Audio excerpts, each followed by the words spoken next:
आज हम बात करने वाले हैं एक ऐसी किताब के बारे में जो आपकी लाइफ को एकदम नया मतलब दे सकती है, द अल्केमिस्ट। पाउलो कोएल्हो की यह किताब उन लोगों के लिए है जो अपनी लाइफ में अपने सपनों को पूरा करना चाहते हैं। मुंबई की इस रफ्तार भरी जिंदगी में जहां हर कोई अपने सपनों के पीछे भाग रहा है, यह किताब एक रोड मैप की तरह है। पाउलो ने बड़े ही खूबसूरत और इंस्पायरिंग तरीके से बताया है कि कैसे आप अपने दिल की आवाज सुनकर अपने सपनों को हकीकत में बदल सकते हैं। तो चलिए, इस ब्लॉग में हम जानेंगे कि कैसे द अल्केमिस्ट हमें सिखाती है कि अपने पर्सनल लीजेंड को फॉलो करके हम अपनी लाइफ को एकदम मैजिकल बना सकते हैं। रेडी हो जाओ, क्योंकि यह सफर आपकी लाइफ को नया मतलब देने वाला है।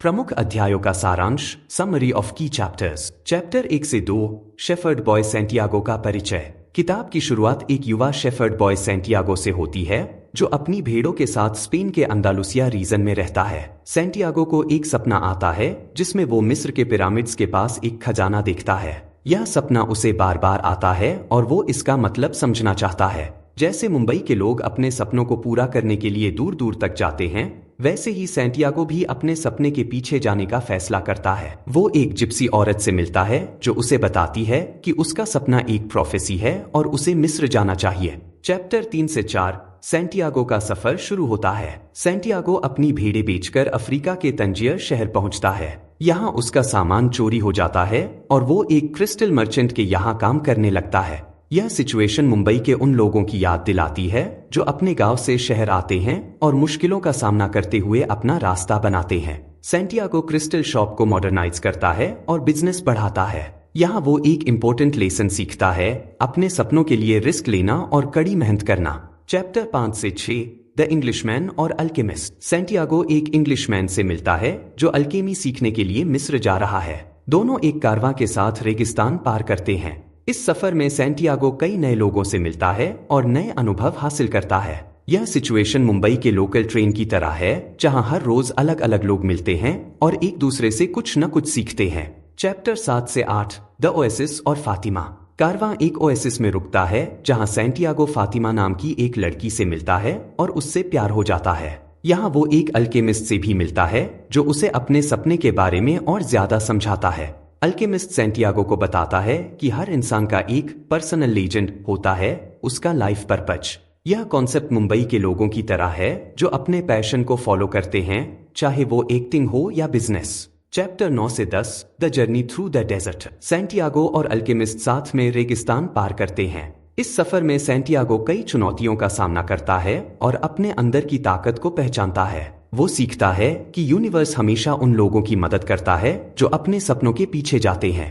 यह लेसन मुंबई के उन लोगों की तरह है जो अपने सपनों को पूरा करने के लिए कड़ी मेहनत करते हैं और कभी हार नहीं मानते। चैप्टर 11 से 12, द फाइनल टेस्ट और द ट्रेजर। सैंटियागो आखिरकार पिरामिड्स तक पहुंचता है, लेकिन वहां उसे खजाना नहीं मिलता। इसके बजाय वो कुछ डाकुओं से मिलता है जो उसे बताते हैं कि उन्होंने भी एक सपना देखा था जिसमें खजाना स्पेन में एक गिरजाघर के पास दफन था। सैंटियागो समझ जाता है कि खजाना वही है जहां से उसने अपना सफर शुरू किया था। वो वापस स्पेन लौटता है और वहां उसे सचमुच खजाना मिल जाता है। यह ट्विस्ट मुंबई के उन लोगों की तरह है जो अपने सपनों के पीछे दूर दूर जाते हैं, लेकिन आखिर में पाते हैं कि उनकी खुशी उनके घर के पास ही थी। Chapter 13, the lessons learned. किताब के आखिरी चैप्टर में सैंटियागो अपने सफर से सीखे गए लेसन्स पर रिफ्लेक्ट करता है। वो समझता है कि असली खजाना उसका सफर था, न कि सोना। उसने सीखा कि अपने दिल की आवाज सुनना, यूनिवर्स के संकेतों को समझना और अपने सपनों के पीछे जाना कितना जरूरी है। यह लेसन मुंबई के लोगों के लिए भी उतना ही रिलेवेंट है। चाहे आप धारावी में रहते हो या मलाड में, अपने सपनों के पीछे जाना और अपने दिल की आवाज सुनना हर किसी के लिए जरूरी है। द अल्केमिस्ट हमें सिखाती है कि कैसे हम अपने पर्सनल लीजेंड को फॉलो करके अपनी लाइफ को मैजिकल बना सकते हैं। पाउलो कोएल्हो ने बड़े ही खूबसूरत और इंस्पायरिंग तरीके से बताया है कि कैसे हम अपने दिल की आवाज सुनकर अपने सपनों को हकीकत में बदल सकते हैं। चाहे आप मुंबई की भागदौड़ भरी जिंदगी में हो या कहीं और, इस किताब के लेसन्स हर जगह काम आएंगे और आपको अपनी लाइफ को बेहतर बनाने में मदद करेंगे। विश्लेषण, एनालिसिस। द अल्केमिस्ट एक ऐसी किताब है जो आपकी लाइफ को नया मतलब दे सकती है। पाउलो कोएल्हो ने बड़े ही खूबसूरत और इंस्पायरिंग तरीके से बताया है कि कैसे हम अपने दिल की आवाज सुनकर अपने सपनों को हकीकत में बदल सकते हैं। किताब की सबसे बड़ी खूबी है इसकी यूनिवर्सल अपील और सिंपल लैंग्वेज। पाउलो ने सैंटियागो के सफर को इतने रिलेटेबल तरीके से पेश किया है कि हर कोई उससे कनेक्ट कर सकता है। जैसे मुंबई के लोग अपने सपनों के पीछे भागते हैं, वैसे ही सैंटियागो भी अपने सपने के पीछे जाता है। कुछ लोगों को लग सकता है कि किताब में बताए गए कुछ कॉन्सेप्ट्स जैसे यूनिवर्स की भाषा या सब कुछ एक है थोड़े अबस्ट्रैक्ट हैं। फिर भी अगर आप इन आइडियाज को ओपन माइंड से समझें तो ये आपकी लाइफ में नया पर्सपेक्टिव ला सकते हैं। द अल्केमिस्ट एक ऐसी गाइड है जो आपको सिखाती है कि कैसे आप अपने पर्सनल लीजेंड को फॉलो करके न सिर्फ सक्सेसफुल हो सकते हैं बल्कि एक फुलफिलिंग लाइफ भी जी सकते हैं। चाहे आप एक स्टूडेंट हों, प्रोफेशनल हों या एंटरप्रेन्योर, इस किताब के लेसन्स हर किसी के लिए उपयोगी हैं और आपको अपनी लाइफ को बेहतर बनाने में मदद कर सकते हैं।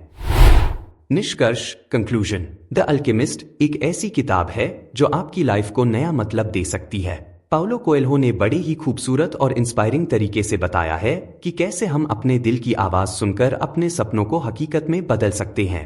मुंबई की इस भागदौड़ भरी जिंदगी में जहां हर कोई अपने सपनों के पीछे भाग रहा है, यह किताब एक रोड मैप की तरह है। याद रखिए, आपका पर्सनल लीजेंड आपके दिल में है, बस उसे सुनने की जरूरत है। तो चलिए अपने सपनों के पीछे चलें और अपनी लाइफ को एकदम मैजिकल बनाएं, क्योंकि जैसा कि किताब कहती है, जब आप कुछ चाहते हैं तो पूरी कायनात आपकी मदद करने में लग जाती है। तो फ्रेंड्स, आज की बुक रिव्यू आपको कैसी लगी कमेंट करके जरूर बताएं, और आपको कोई बुक समरी सुननी है तो हमें जरूर बताएं। रिव्यू एंड तक सुनने के लिए आपका धन्यवाद। ऐसे ही ढेर सारी बुक रिव्यूज आप dybooks.in पर भी पढ़ सकते हो। मिलते हैं अगली बुक रिव्यू में।